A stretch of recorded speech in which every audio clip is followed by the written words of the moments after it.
어제 정말 대통령이 깜짝 발표를 했기 때문에 진짜 깜짝 놀랄 만한. 그리고 주가도 막 소식이었죠. 엄청 관련주가 떠서 사실 그게 제일 좀 아쉽다라는 말도 많았고요.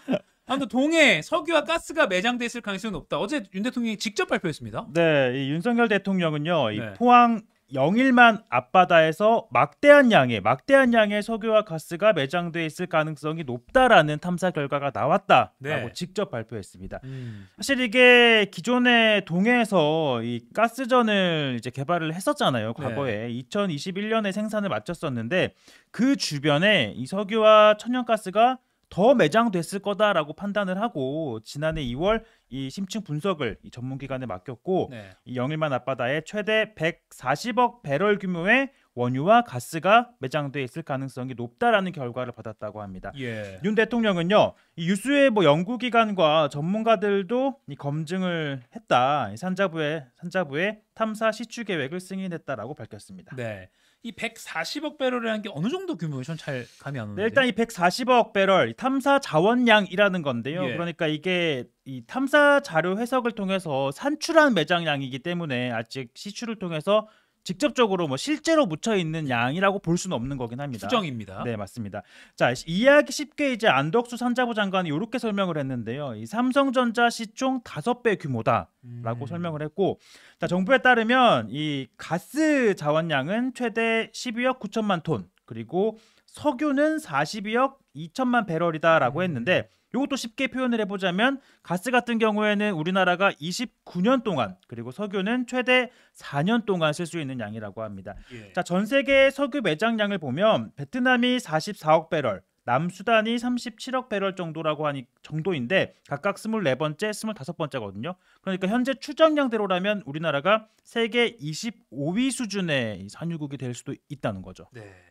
그래서 우리가 이제 산유국이 될 수 있는 건가? 물론 이게 정치적인 그런 목적을 떠나서 그런 뒷 배경을 떠나서 원래 이런 기름 가스 캐는 게 처음엔 정말 가능성을 가지고 시작해서 하는 거잖아요. 그렇죠. 그러니까, 사실 이게 육안으로 보이는 게 아니니까. 그렇죠. 그렇기 때문에 나중에 결론이 어떻든 지금은 추정이기 때문에 섣부른 실망, 섣부른 기대 둘 다 그냥 과학적인 근거를 찾아가는 과정이 필요한 것 같은데 이미 1970년대에 생각해 보면 박정희 당시 대통령이 또 이런 깜짝 발표를 했다가 아닌 게 되고 이런 해프닝성도 있었잖아요. 네, 1976년인데요. 그때도 박정희 전 대통령이 직접 이 석유가 발견됐다라는 사실을 깜짝 이제 발표를 한 겁니다. 그래요. 신년 기자회견에서 한 건데 지역 역시 어제 윤석열 대통령이 발표한 포항 영일만으로 동일합니다.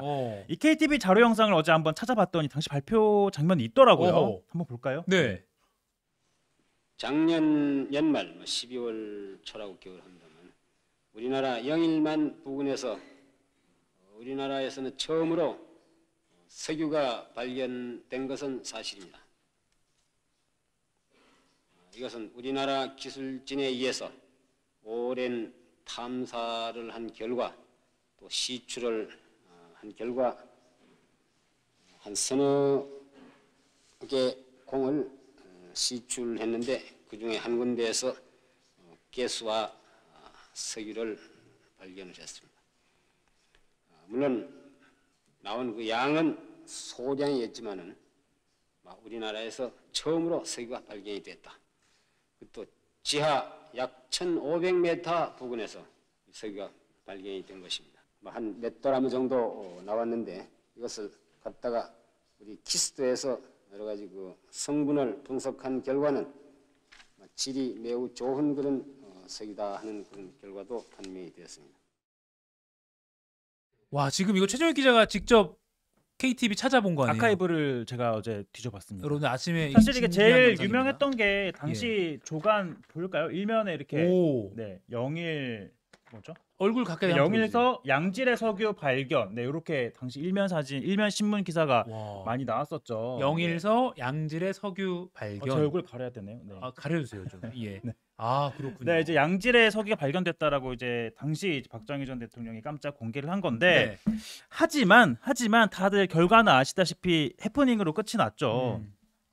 당시 박정희 정부가 영일만에 이 시추공 3개를 뚫었었는데 이 중 한 곳에서 이제 석유가 발견이 됐다라고 발표를 한 겁니다.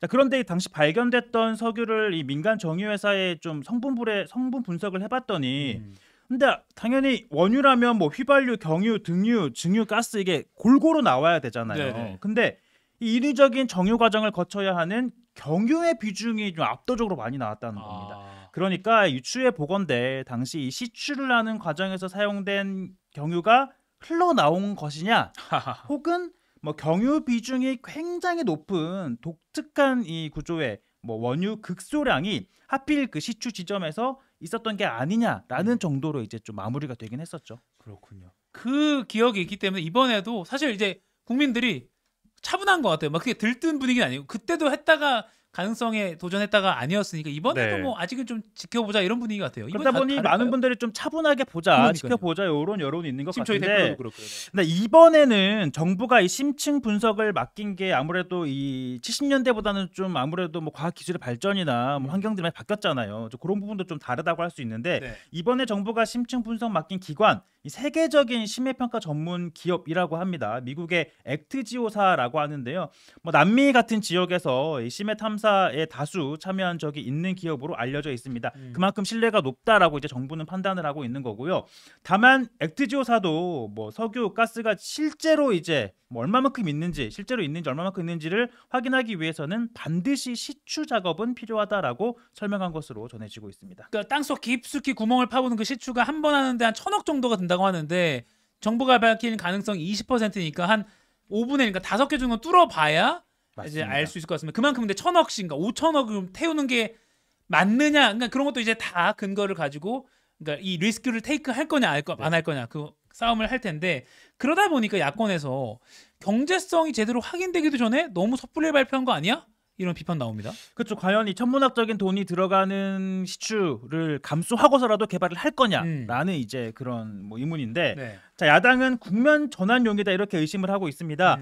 자, 민주당은요, 하락세의 지지율을 전환하기 위한 국면 전환용 발표 아닌지 매우 의심스럽다라고 했고, 조국혁신당도 윤 대통령이 관련 보고를 듣는 순간 바닥 수준인 지지율을 끌어올릴 수 있는 호재로 보이던가 라면서 이제 윤 대통령 겨냥을 했고요. 어제 저희 오후 JTBC 오대영 라이브 프로그램 있죠. 여기에 이현주 민주당 의원이 출연을 했는데, 과거 뭐 땡5일 네, 법무 그 관련 임원 출신이잖아요. 임원을 지냈었죠. 예. 네. 정유회사 임원. 네, 정유회사 임원을 지냈었는데 윤 대통령 발표에 황당하다면서 본인의 이제 나름의 지식을 활용한 견해를 밝혔는데 한번 들어볼까요? 네.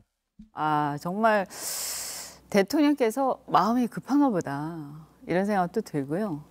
제가 또 정유회사 에너지회사 출신이잖아요. 아, 그러네요. 네. 모 오일에 계셨죠? 네.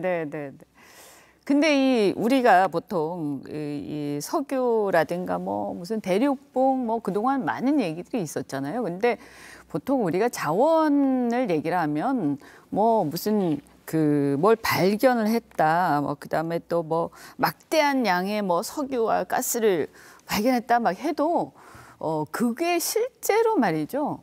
그 현실화되지 않는 경우가 많아요. 예. 네. 관건은 뭐냐면 핵심은 경제성이에요. 매장돼 있는 게 중요한 게 아니고요. 그것을 최고로 해서 이게 경제성이 있느냐 없느냐가 중요해요. 돈이 되느냐? 그럼요. 이거죠. 그래서 우리나라에도 실은요, 동해안뿐만이 아니라 제가 알기로는 아마 남해안도 그렇고 이 매장되어 있는 곳은 몇 군데 있습니다. 아, 그래요? 네, 제가 알기로는 뭐 하지만 그동안에도 몇 군데 얘기 많이 있었잖아요. 예. 그런데 그 경제성이 있고 이게 우리가 실제 수입하는 것보다 더 나은 곳이 없었던 거죠.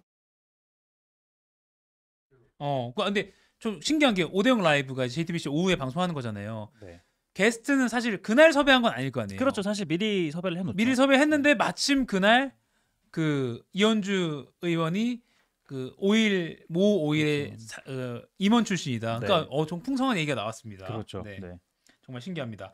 자, 그러니까 보기에는 이거 너무 섣부르다. 돈이 되느냐를 먼저 따져봐야 되는데 네. 경제성 이런 거 안 따지고 좀 황당하다 이렇게 좀 직격을 날린 셈이네요.